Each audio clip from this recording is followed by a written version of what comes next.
Lisa Lim, and welcome to part 2 of Call and Response Groove, my second video of a 5-video segment that I put together for TrueFire's 2015 Next Top Guitar Instructor competition.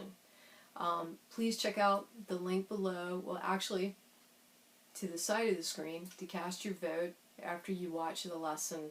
I appreciate everyone who voted for part 1, for the first lesson that I did, for watching the video, for sharing the link, and so forth. So, what I'm going to be covering in part 2, revisiting the call of Riff that I worked up in part 1 in the key of E minor, and what we're going to do, we're going to just add something more to that riff to give it a subtle enhancement, if you will. So I'm looking forward to sharing that with you.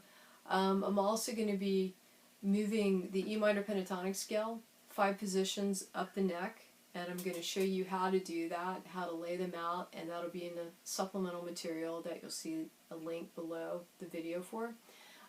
Same thing's going to apply with the E blues scale, except you're going to get 6 outlines for that, moving up the fretboard. Then what I'm going to do, I'm going to show you how to transition through E minor pentatonic, 3 octaves of it, starting from your 6th string open to your 12th fret 1st string. And then we're going to go back and we're going to do the same thing applied to an E blues scale. 3 octaves from 6th string open to 12th fret 1st string. Then we're going to get into me sharing with you a cool legato lick to apply to your response part of this. And then finally I'm going to talk a little bit about hybrid picking using pick and fingers, and I'm going to show you a cool arpeggio lick that you can incorporate over your E minor, your A minor, and your B minor chords. So let's get started. Looking at how I'm going to enhance the riff to the call aspect of this lesson that I've been doing. So let's look at the initial riff for E, the 1-chord riff.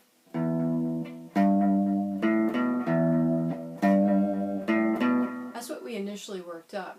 Now what I want to do is I want to add on the and of the first beat, the second half of the first beat, if you will. I want to add the 1st string open and the 2nd string open. So that gives you an E and a B. Technically that's the root and the 5th of the E minor chord. And you're going to hear me catching them on the and, sweeping up. So I'm going to keep everything else that I have in the original riff. So it's going to sound like this.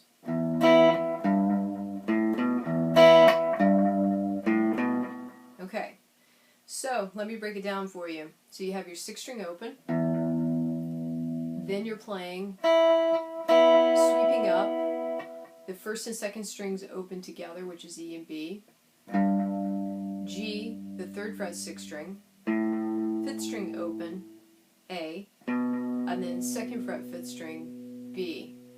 Remember on the beginning of 2 I'm slapping, I'm adding the mute. So I have 1 and 2 and 3 and 4 and 1 and 2 and 3 and 4 and. Okay, so just subtle, but it's cool. You know, what I'm trying to do is I'm trying to show you how we can continue to enhance everything from ground zero, building up, building up, building up as we go through each one of these videos. Now let's look at the 4-chord riff, and where we're going to add that same thing on the and of 1. Where those notes are going to be placed will be at the 5th fret on the 1st string, which is an A, and then 5th fret on the 2nd string, which is an E. And you see me just making a mini bar with my index finger at the 5th fret across those 2 strings. So the original riff for A,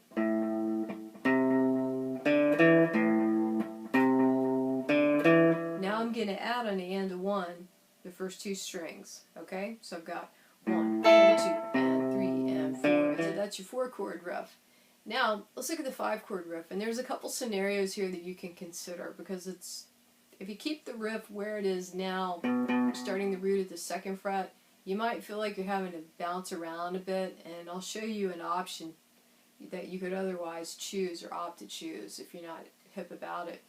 But the original riff for the 5-chord was,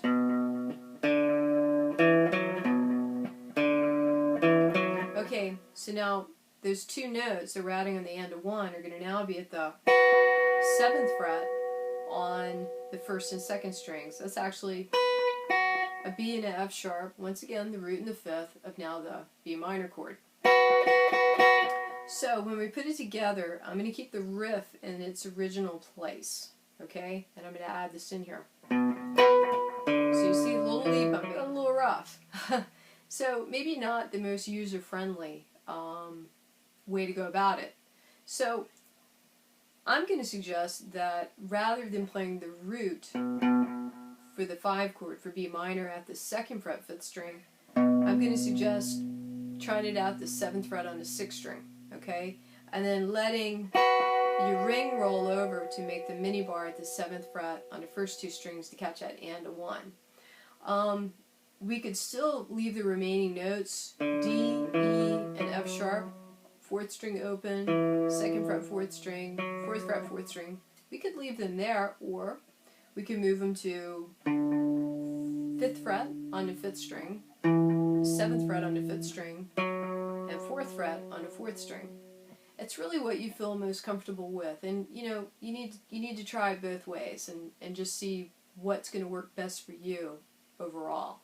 So if I move it up here,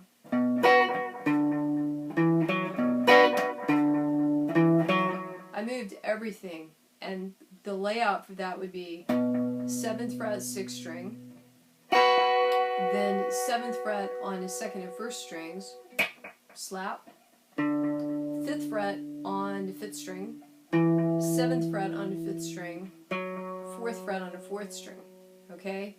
So you could do it that way as well. And then also, like I said, you could play this part up here and still keep your remaining 3 notes, D, E, and F sharp, on the 4th string.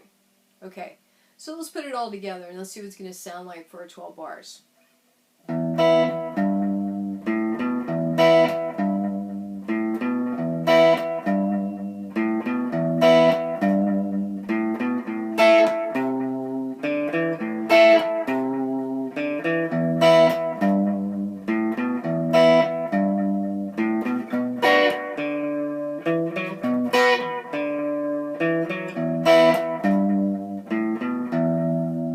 Movable minor pentatonics in the key of E, moving them up the neck. I'm going to show you 5 positions today, and actually what I'm going to do, I'm not going to spend a whole lot of time in the video breaking them down for you, but you'll see them charted out in supplemental material that you'll find the link below the video.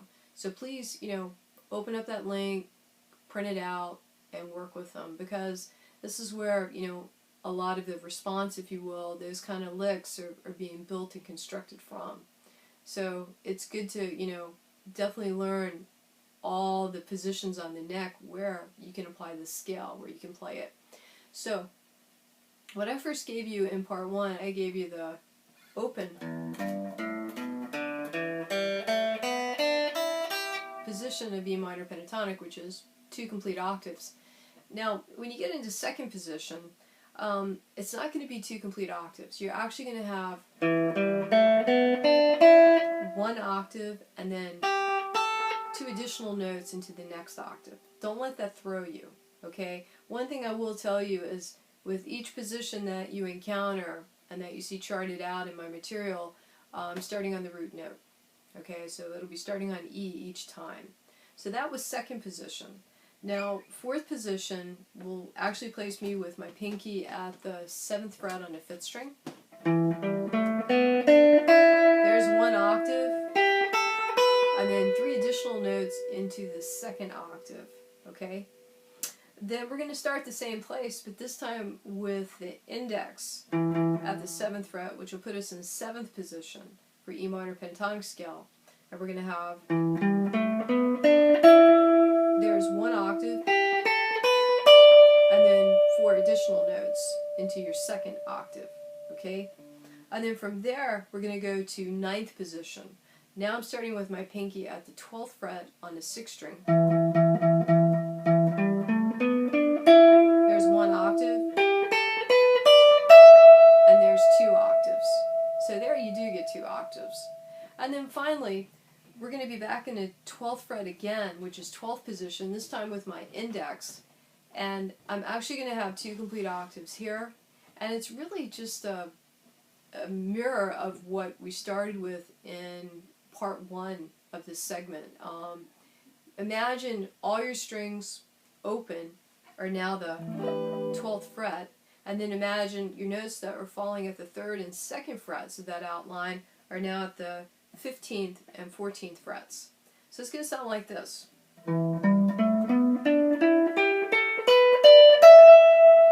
Okay, so those are your 5 movable outlines of E minor pentatonic. Like I said, look at the supplemental material below and you'll see every single one of them charted out. Looking at the E blues scale.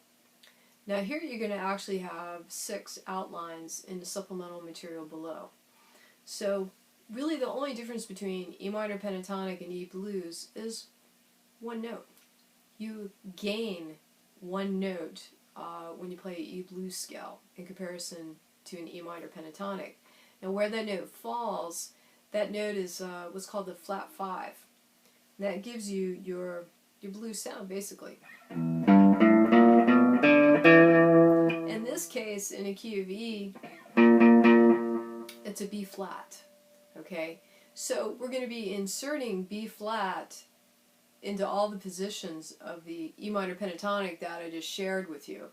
Alright, so first starting with this open position, and you'll have 2 octaves here in the open position. So I'm going to talk you through it, this one, and then I'm just going to share with you the outlines, play them so you can hear them. But remember, everything's charted out on the supplemental material below. Okay?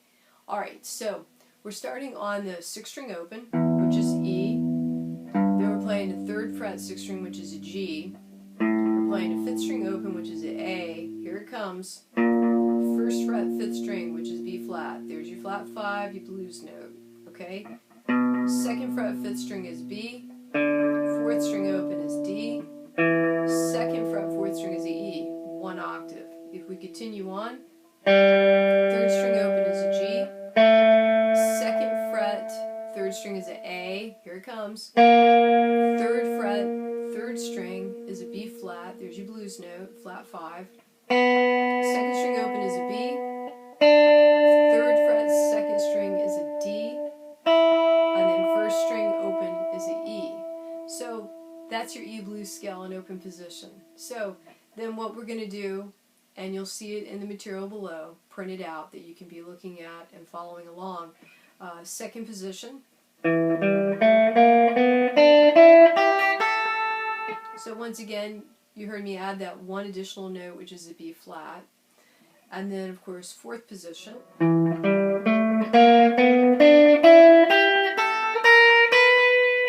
And then we have 7th position.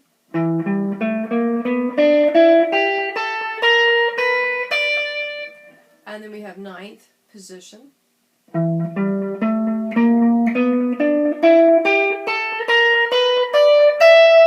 then we have 12th position.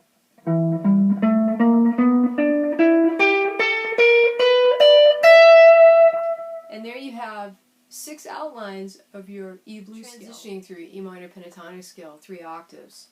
Where are we going to start? We're going to start on the 6th string open. Then we're going to add our index to the 3rd fret 6th string, which is a G. We're going to take our ring finger, we're going to add it to the 5th fret on the 6th string, which is an A. We're going to pick it, and we're going to slide it to the 7th fret, which is a B. Our index is going to go to the 5th fret on the 5th string. That's D. And then a ring finger, going to apply that to the 7th fret 5th string, which is a E. There's our first octave. From there we go to the 5th fret on the 4th string, which is a G, pointer. Ring is applied to the 7th fret on the 4th string, which is an A. We pick it, and we slide it to the 9th fret, which is a B.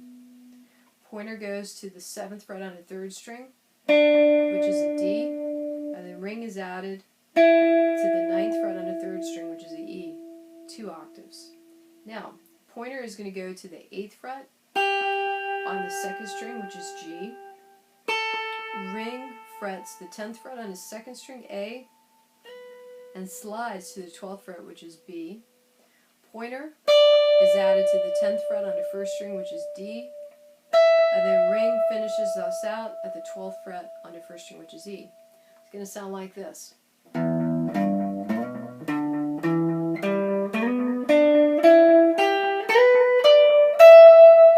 so that gives you 3 octaves to E minor pentatonic, and then certainly bring it back, descend.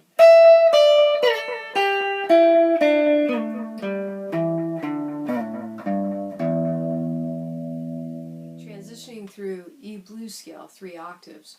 We're going to start on the 6th string open, E. Our pointer is going to go to the 3rd fret 6th string, which is G. Then our pointer is going to move to the 5th fret on the 6th string, which is A. Middle finger, 6th fret 6th string, B flat. Ring, 7th fret 6th string, B. Index, 5th fret 5th string, D. Ring, 7th fret 5th string, E, 1 octave. Index, 5th fret 4th string, G. Index is going to move to the 7th fret on the 4th string, which is an A.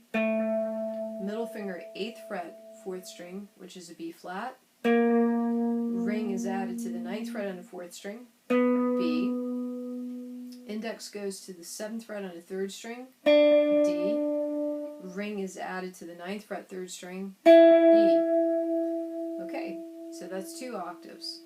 Index goes to the 8th fret 2nd string, G. Then it's going to move to the 10th fret on the 2nd string, A. Middle finger is added to the 11th fret 2nd string, which is B flat. Ring is added to the 12th fret 2nd string, which is B. Index is added to the 10th fret 1st string, D. And then ring finger is added to the 12th fret 1st string, which is E. So it's going to sound like this.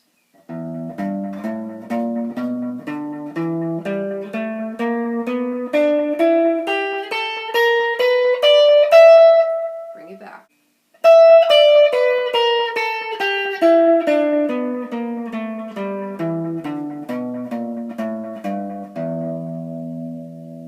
E blues scale, 3 octaves, transition. Let's get into the response aspect here.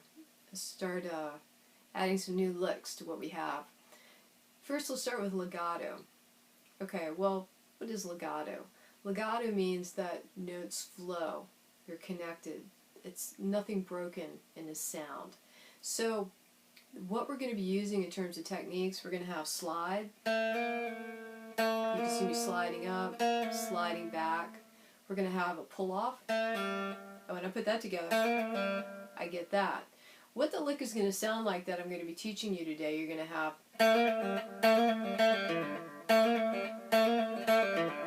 So, and basically what you're encountering in that, you're encountering 16th notes.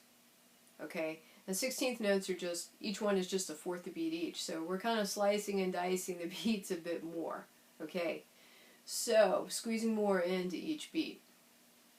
So let's just take this nice and slow and break it down. Just looking at the lick, at the legato lick. So where are we going to start? We're going to start at the 2nd fret on the 3rd string, which is A. We're going to keep the pressure applied and we're going to slide it forward to the 3rd fret, which is a B flat. Okay, so 2nd fret, sliding to 3rd fret, keeping the pressure applied, carrying the sound. Now, when we're at that 3rd fret on B flat, we're going to be not picking it, but actually sliding it back down to A. So it's going to sound like this. Slide up, slide down. Okay, so A, B flat, A. Slide up, slide down. Okay, and that'll continue to carry the sound and the notes will be connected and flow. When you come back to the A, you're going to pull off to an open 3rd string, which is a G. So it'll be... Okay, so you have that 4-note series there.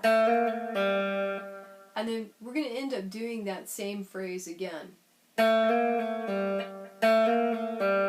Okay, now let's look at the last part of this and then we'll talk about timing, how we put all this together.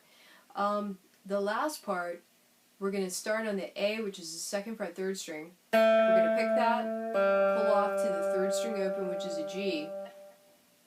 And then we're going to go to the 2nd fret 4th string, which is the E. We're going to pick that, and we're going to pull off to a D. And when we put it together, it's going to sound like that. Now, where does it fall on the count? Okay, well, I'm wanting you to insert it in every other measure. So you play the call, the lick,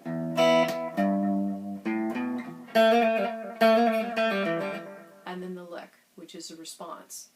So the lick is actually falling on it starts on the last half of the first beat, but I'm thinking and counting 16th notes now. So I'm going 1 E and so you hear the A and then sliding to the B flat coming in on and the last 2 16ths or the last 2 fourths of the first beat. 1 E and okay, 1 E and 2 E and so then when I come back down, I'm sliding back down to A and then pulling off to the open G. 1 E and 2 E and then what you get there, technically, the A you come back down to on the beginning of 2 is a single 16th. I pull it off to the open G, which is a dotted 8th note. So that 16th is a 4th of beat on the beginning of 2, and a dotted 8th note is 3/4 of the beat on the last part of 2 on that open G. So 1 E and 2 E and okay, so we're halfway there. So then we're going to do that phrase again, and then we have 3 E and which is easy enough because it starts on the beginning of the beat. It starts on 3. A, B flat, A, G. Okay, and then the 4th beat, we're going to have A, G, E, D. Remember the pull-offs, A to G pull off, E to D pull off. So 4 E and so when I put it together, I've got 1 E and 2 E and 3 E and 4 E and 1 E and 2 E and 3 E and 4 E and okay, and so that's your lick. So let's do the call, and then the lick is a response on the 1 chord.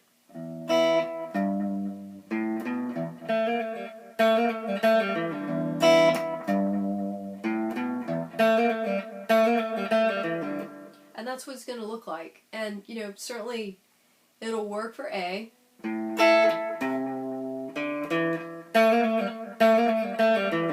And for B.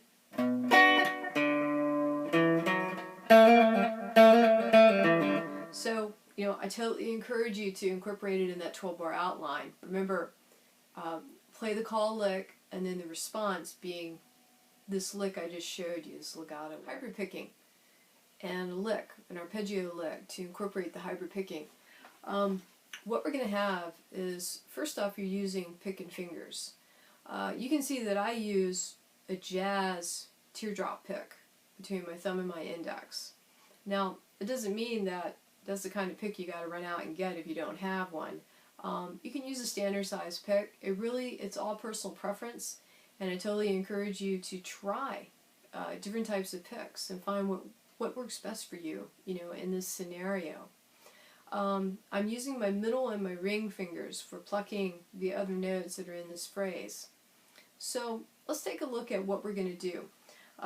For the E minor for the 1 chord, my response lick, my fingering, I'm fretting at, my pointer is at the 7th fret on the 1st string, my middle finger is on the 8th fret on the 2nd string, and my ring is on the 9th fret on the 3rd string. And what that is, when you put these 3 notes together, you have an E minor chord.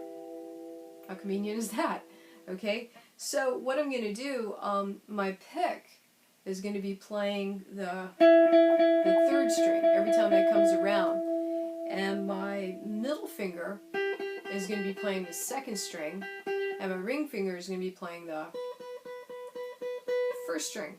And when you look at the printout down below, when you click that open and look at that, you'll see the phrase that I'm playing, and you will actually see written above the tab when I'm using my pick, when I'm using my middle finger, when I'm using my ring finger. Okay, so just in case, you know, it's there for reinforcement as a reminder. Alright, so what the lick is going to sound like and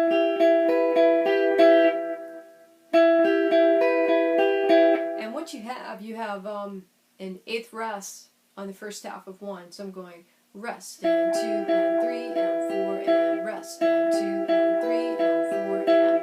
So you hear me pedaling these notes and doing it with pick, middle, and ring fingers. So basically the order it goes, I play 9th fret on the 3rd string with my pick, then I play 8th fret on the 2nd string with my middle finger plucking it, I'm back to my pick on the 3rd string 9th fret, now my ring is plucking the 7th fret 1st string back to my pick, then my middle finger is playing the 8th fret on the 2nd string, then my pick is back to the 9th fret on the 3rd string. So when I put it together, I've got rest and 2 and 3 and 4 and rest. So when it starts, I go rest 3 2 3 1 3 2 3 rest 3 2 3 1 3 2 3, and what I'm calling out right now is the strings, the order of the strings, the order I'm playing them in. Pick, middle, pick, ring, pick, middle, pick. So that's the lick for the 1 chord response. Now let's talk about doing the same thing but over the 4 chord. We're going to make a mini bar at the 5th fret with my index finger across the 3rd, 2nd, and 1st strings. And that actually is an A minor chord right there. So the picking order is the same. The string order that I'm plucking in, I'm going 3, 2, 3, 1, 3, 2, 3. Okay? And nothing has changed with how my pick, my middle, my ring fingers are designated. The pick still being responsible for the 3rd string, the middle finger still being responsible for the 2nd string, the ring finger still being responsible for the 1st string. So when I put it together, I go rest and 2 and 3 and 4 and rest and 2 and 3 and 4 and. Okay? Now let's look at the 5 chord lick. That bar is actually just going to move up a whole step to the 7th fret. Okay? And that is a B minor chord. Once again, nothing changes. It's the same picking order. Where I'm going, the string order would be 3, 2, 3, 1, 3, 2, 3, 3, 2, 3, 1, 3, 2, 3. And my pick taking care of the 3rd string, middle finger taking care of the 2nd string, ring taking care of the 1st string. So there you have it. And I'll go ahead and do this for you. So the 1. Rest. So it'll sound like that. My 4 chord. And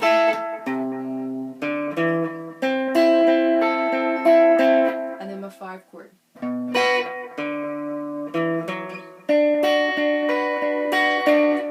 So once again, you can be inserting that in every other measure. This being your 1 chord response, this being your 4 chord response, and then this being your 5 chord response.